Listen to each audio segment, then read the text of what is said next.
Hi, everyone. Hope you're all doing well. I was trying to get Gina up to speed and it didn't work. I don't know where she went now. It's just one of those things. I'll she'll kind of be watching what I'm doing, and hopefully she'll catch on. Yeah, so I'm going to go ahead and start.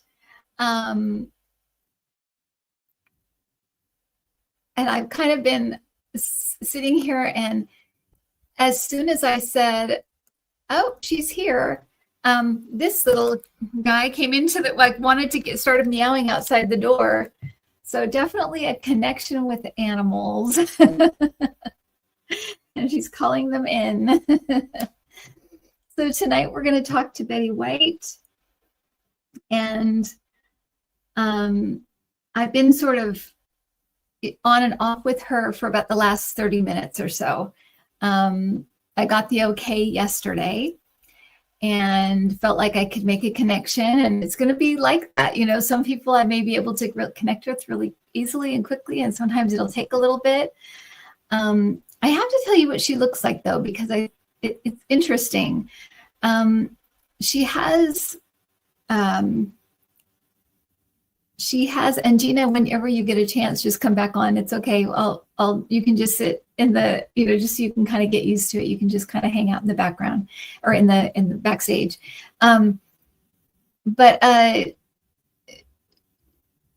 She has dark hair, which kept throwing me when she first came in. And you guys will have to tell me, because I've always known her to be blonde. The earliest thing I saw her in was the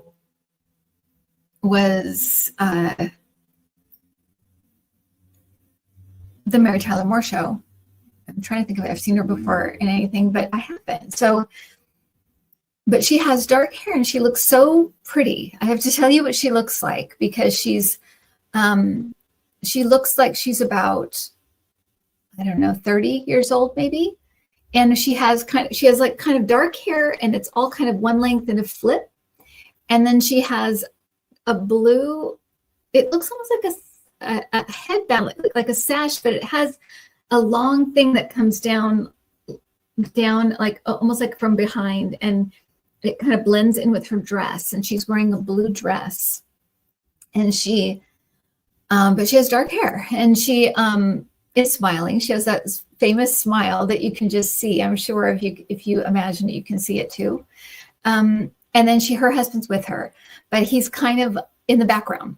But what's funny about him is that I've always known him to have those big 70s glasses, because I used to watch the 70s.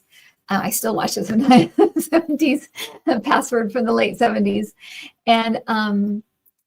And he has those giant 70s sunglasses, groovy sunglasses. And so that's what he looks like to me. But he's young. He's probably about around her age, around 30 years old. And he doesn't have the glasses on. And so it was kind of like I didn't quite, is that him? And then I heard that's him. So I was like, okay, I guess that's him. And now I can see this, but he's sitting on my paper, so I can't scribble. So I have to get another piece of paper. He doesn't want me to do anything. All right, so let me go to your questions. And I feel so bad for Gina, because she went out I feel like I need to go on, because it's been a while, but we'll figure it out so she can help. Okay, so let me go to, and if she's watching this, Gina, just come on whenever you want. You can kind of go backstage and just watch what I'm doing. Okay, so first, Pamela says, my mom said she knew Betty White when she was small. Her name was Bernetta Gibson. I'd love to know if she's bumped into my mama in the hereafter. Okay, I can ask her that. And I didn't get anything from her as far as things you can't ask, so if, I assume with anybody, if there's stuff they don't want to answer, they won't answer. They just won't answer. So hopefully that won't happen that often. Hopefully I'll get an idea of what they want to talk about, but she didn't seem like she was okay with everything. So, okay. So did you crystal blue?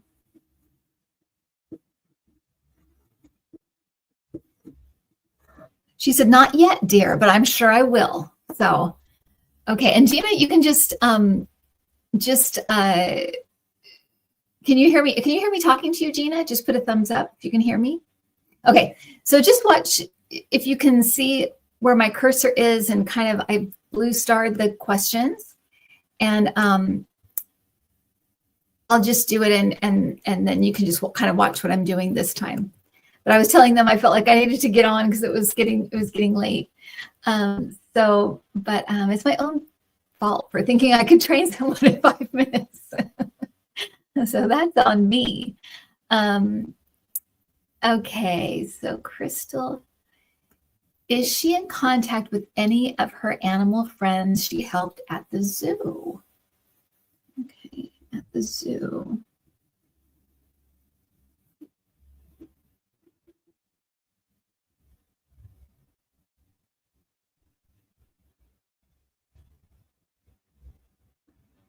So she's saying, oh, absolutely. She's talking about primates.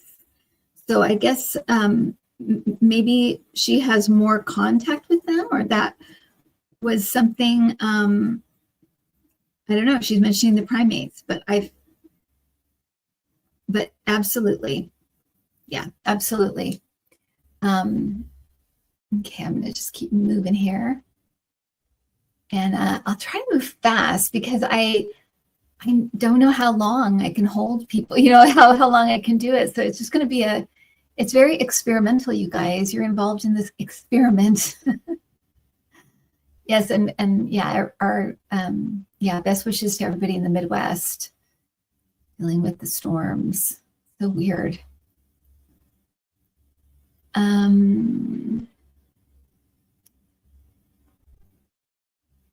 Okay. I see part of Craig's question. I'll get to the second part. Mountain Sunshine. Did her husband, Alan, and her husband was Alan Ludden, greet her when she crossed over? She said, yes, he absolutely did. And I couldn't have been more surprised. She said she would hope that through her life, she hoped that would be the first person she'd see, because that's the person I want to see. And she was absolutely pleasantly surprised that he was there. So yes.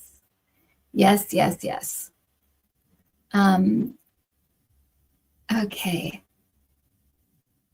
How are all the other ladies from the Golden Girls?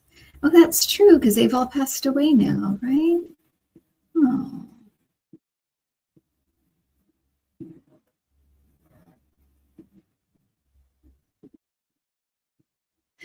Oh, she said, silly and stubborn as ever.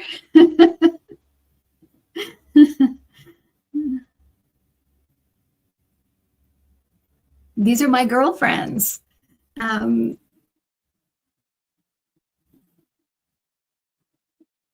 she said, we all loved each other. We all respected each other.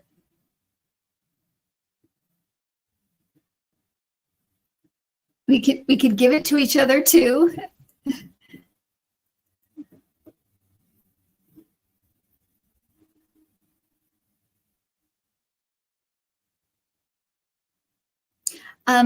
And she's talking about how much she learned from them. So they were good friends.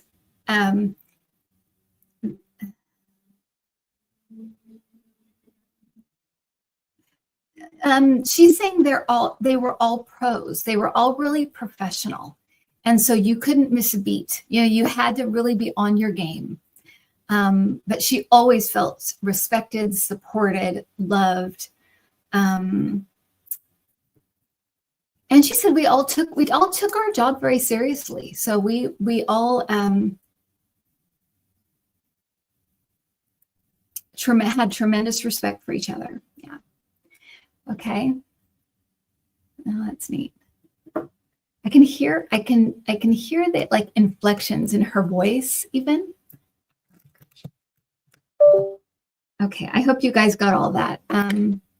Basically, she said they had tremendous respect for each other. They loved each other, and she always felt supported.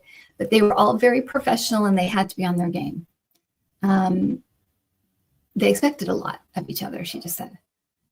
So I was just saying that I think the freezing is going to happen a lot during these two because they're right here.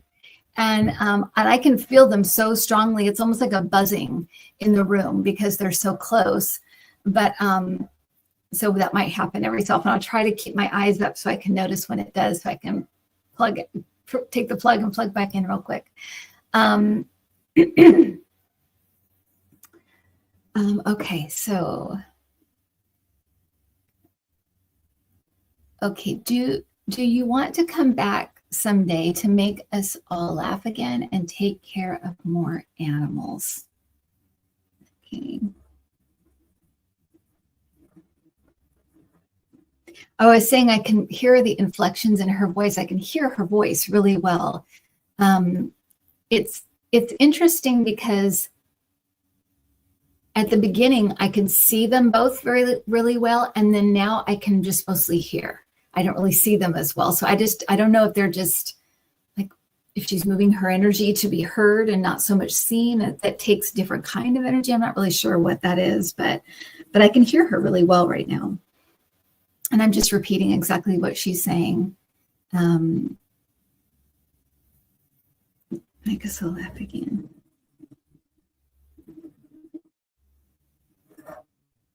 She said, "Oh, I would love to."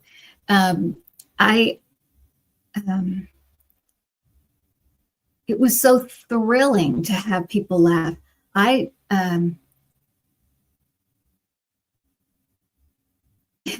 She said, "Laugh at me, laugh with me, as long as you were laughing." I loved it. I would love to do it again. And she said, "My animal friends are here." She said she felt so close to animals, loved animals so much, wanted them to be loved and cared for, and taken care of. And she said it's actually, in some ways, she said it's so needed on the earth. It's so needed here.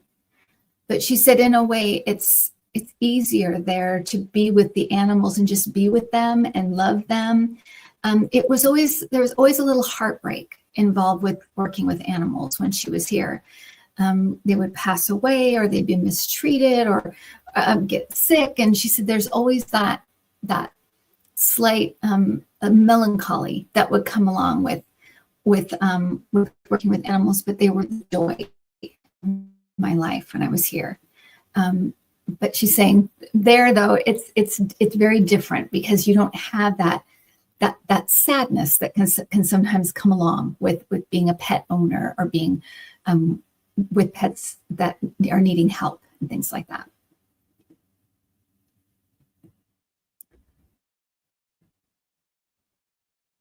Okay.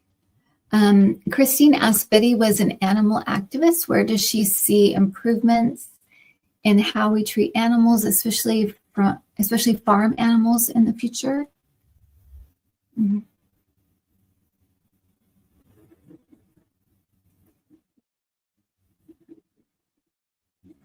She said the answer is love. Just love them. She said that animals know what they're here to serve. So they kind of know what they're getting into. They know what their role is. She said they are they're beings of light. She said they're beings of light. But they kind of know their role, and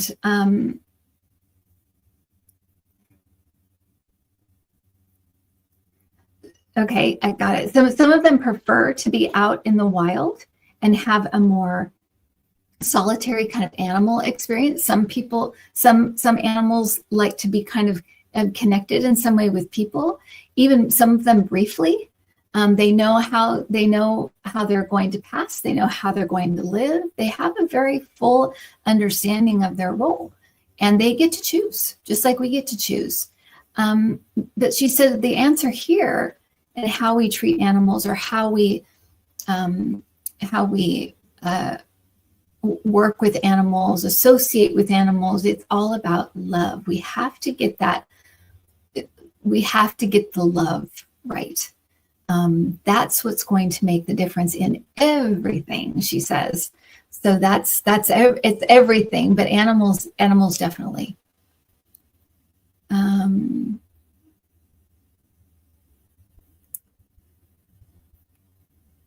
So Betty, I know your husband Alan crossed many years before you. Were you able to communicate with him after he passed?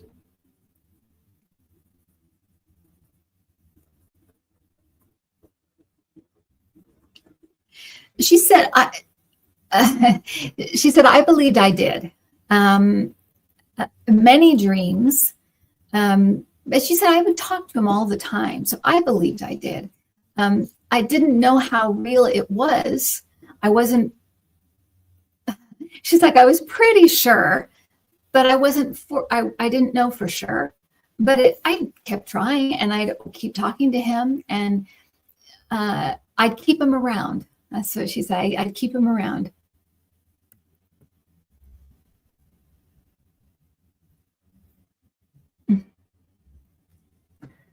Was there a reason she passed right before her 100th birthday bash? She said, I was pooped. I was pooped.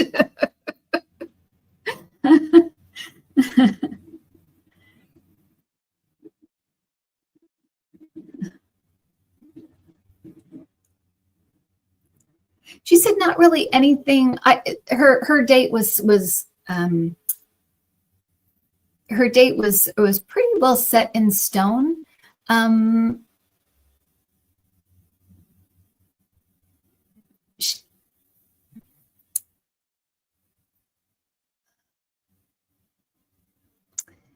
She said when people talked about 100, she would say, yes, yes, but she kind of knew she wouldn't make it to 100. She hoped to, but she kind of thought she wouldn't for some reason. She had a feeling, she said. After the stroke, did she have a stroke? After the stroke, I was so. But she said, I was tired. I was ready to go. And it just happened. It just happened. So that's what she says about that.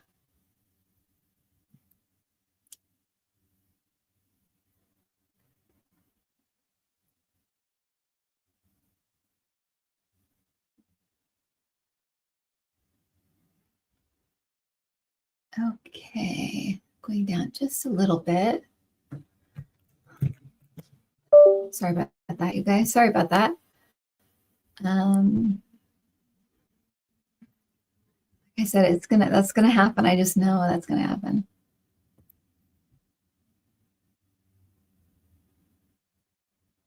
It's gonna be one of those things. I think that's gonna be the hard part of doing this show, I think, is the technical stuff. Okay. Betty, have you discovered that you were an entertainer in previous lives, or was this a new role for you?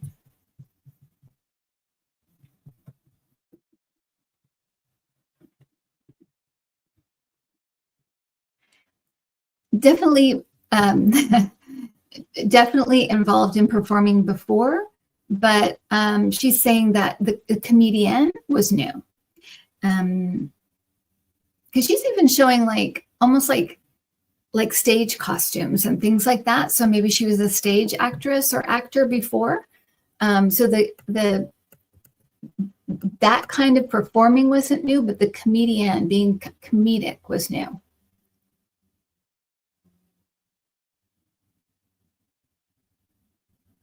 Okay. Hi, everybody. Hey, Kevin. No worries, Gina. No, just stick around and we can do it afterwards. No worries at all. Oh, she did have dark hair when she was young. Thank you for because I was confused when she. Okay. Okay, she did have dark hair. Thank you.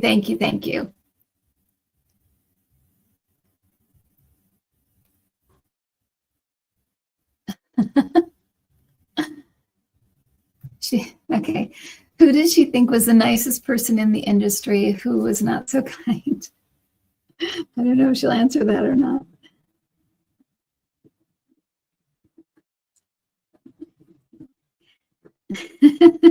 She said, I worked with some of the nicest, most talented people you'd ever want to meet. She said, B, Arthur, B could be a little bit of a curmudgeon.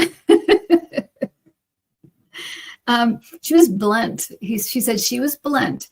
I could roll with it. I knew that she was just a pro. She wanted things the way she wanted them. She knew. She said she had amazing. Her timing was impeccable. So she said, I always was easily took directions from her, but some other people didn't always could get offended and didn't always appreciate the kind of blunt way that she would put things. But she said, I knew that it was just because she wanted to get things done and get it right and do it fast. It never bothered me, but she could be a little bit of a curmudgeon. But otherwise, you could tell that she loved her. But she worked with some amazing people.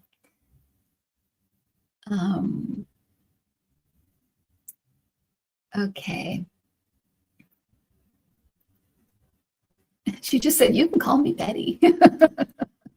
Because she said, Miss White, does Miss White have a job or a mission or a passion she is working on now? Can she talk about what it is?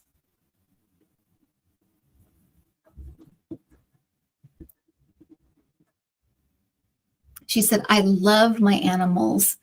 I'm with animals and my friends most of the time.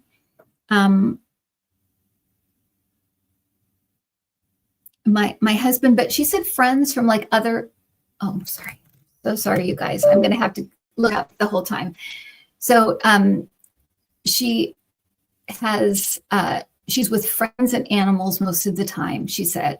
A lot of friends from this past life, but many lives. So catching up, talking again, getting together again. A lot of people that she's just said, my mom and dad, family, she's like all of the animals.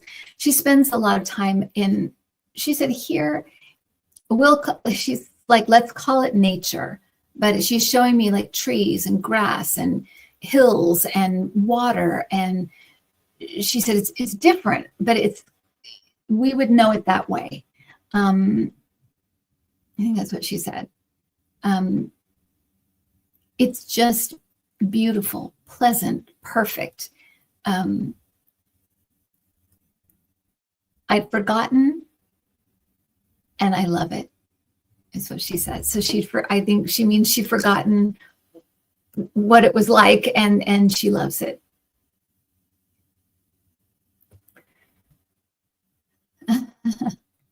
Does Betty hang out with Doris Day now? Both were such animal activists.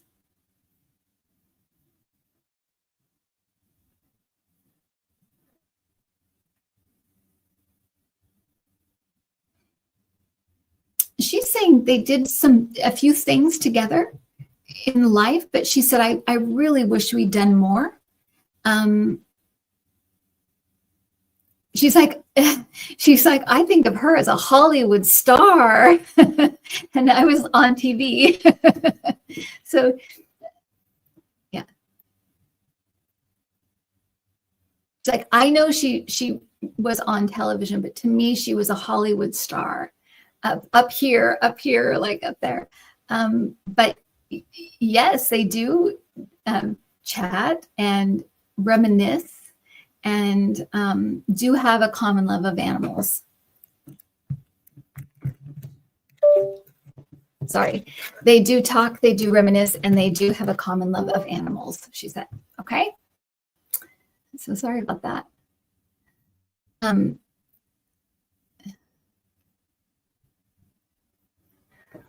What was Betty's key to always being so happy here?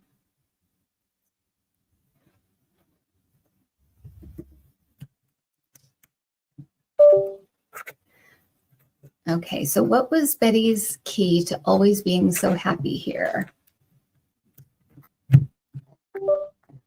Try to keep looking up. So she's, okay. She said pretty easy. She said I would get lonely sometimes, but she said I had a very active social life, a lot of friends. But she said I split up with my two loves, working and animals. So those were my things, and I did them. Do what you love to do. But she said I did have a family, and I did have a lot of friends. She said it was different after her husband passed away because they had a lot of mutual friends, like couples and things like that. And she said it changed somewhat, but she always had a very active, like, social life. And I kept very busy. I like to be busy. I wasn't one for stewing or complaining. I tried to look on the bright side and do things that really brought me joy. And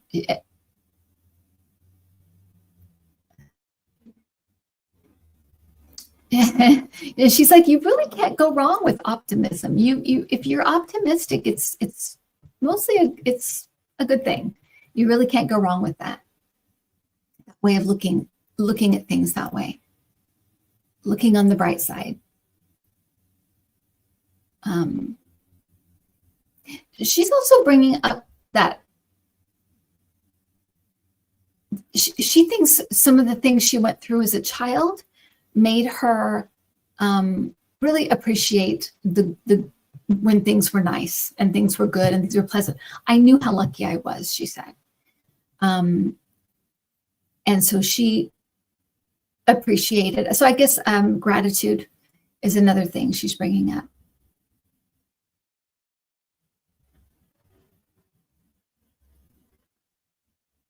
Okay. Okay.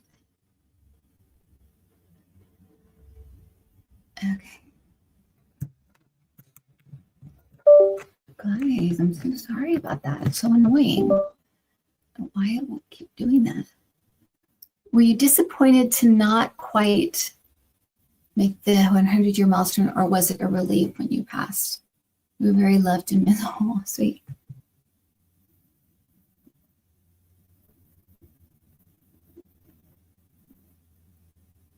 She said, I couldn't believe how loved and missed I was. I couldn't believe it.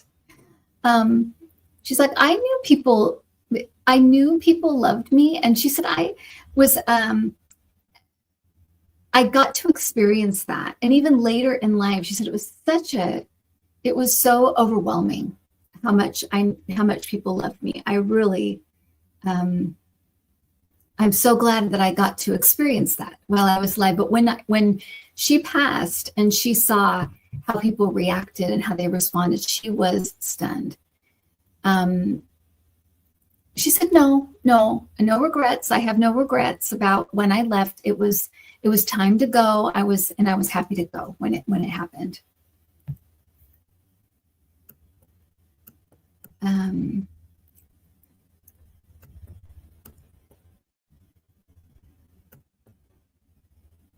Oh, thank you, Leslie.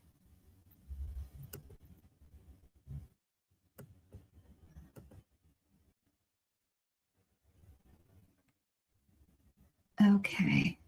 Betty, was there any one television show you felt was most impactful for you? I'm assuming ones that she was involved with. Well, she said Password. I met my husband. So they met on Password, or because of Password or something. So she said that was very impactful. She said she'd probably say that. That's funny. Okay, I'm going to do one more. And I'm going to try not to freeze. Figure that out. I don't know what that is. Okay. How did Betty like being cast as the ditzy blonde?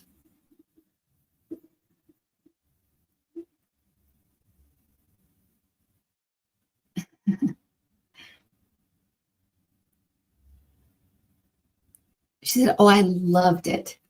But she said, these writers, she's looking at, both like all of her shows. She's like, the writers are the ones. When you have good writing, such an actor is like, when you have good writing, good direction, it's very easy. It's very easy. They make it so easy. So I was honored, and it was such a fun show, and we got so close.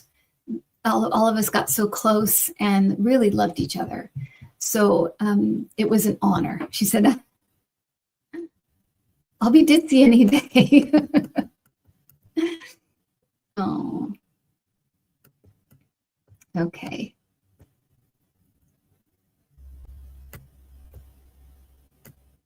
Was she?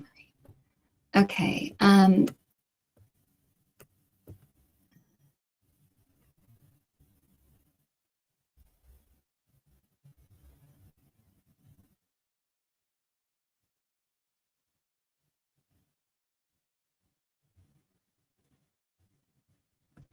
This is an interesting one. I'll end with this one, you guys. Betty is catching up with old friends, so you don't know everything right away when you get to the other side.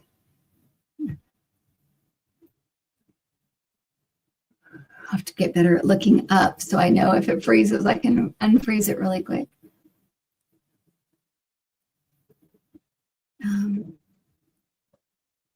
It's getting harder to hear, I can tell. Anyway.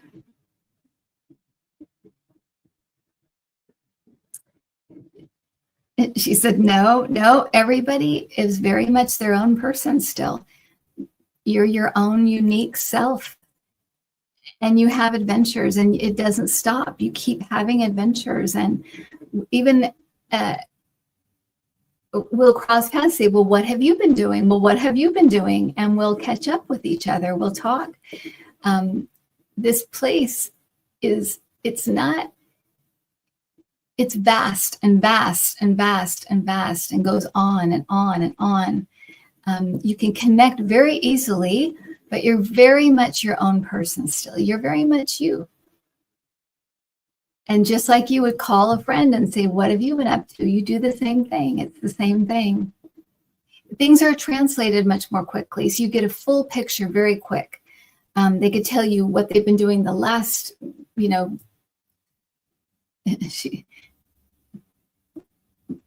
like for us, 10 days. You could say, what have you been doing for all this time? And you get a very quick, full understanding and picture. But that's the only difference. You still catch up. You still are curious about what each person is doing, but you're very much your own person, your own self.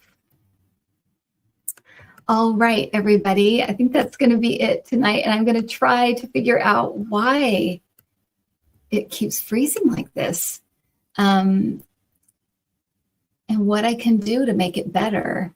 Because this, and I know it's just because it's just very, very, I can feel like the buzziness. So I know it's just that. But thanks so much. And you guys be sure to put in the comments who you want to hear from. And this is new, right? This is new for me. It's new. It's a new thing. So write down who you'd like to hear from, who you want to talk to.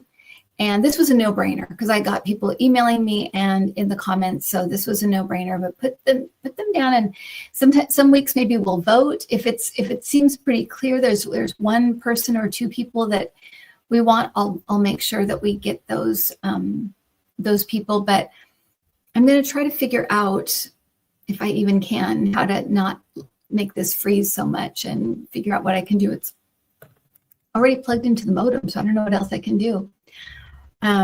But thank you guys so much for, you know what? It's funny because before I got on, I asked her, do you think anyone, like you've contacted anyone here? Like have you talked to anyone here? Or do you feel like you've gotten through? Because she said to me, I love this. I love getting through like this, coming through.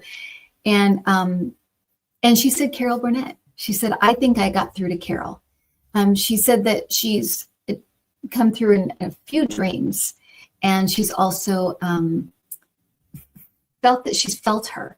And so, and I'm sure there's more, but she did bring that up. So I just thought, when I saw Carol Burnett, I thought that's very interesting because that's one thing that came through even before we were on, because that was something that I asked her. So yeah, so thanks so much, you guys. All right, everybody, have a good one. And Gina, stay where you are. We'll chat for just a second. And I feel so bad that it's my fault. It's my fault. All right, take care, everybody, and we'll see you next time.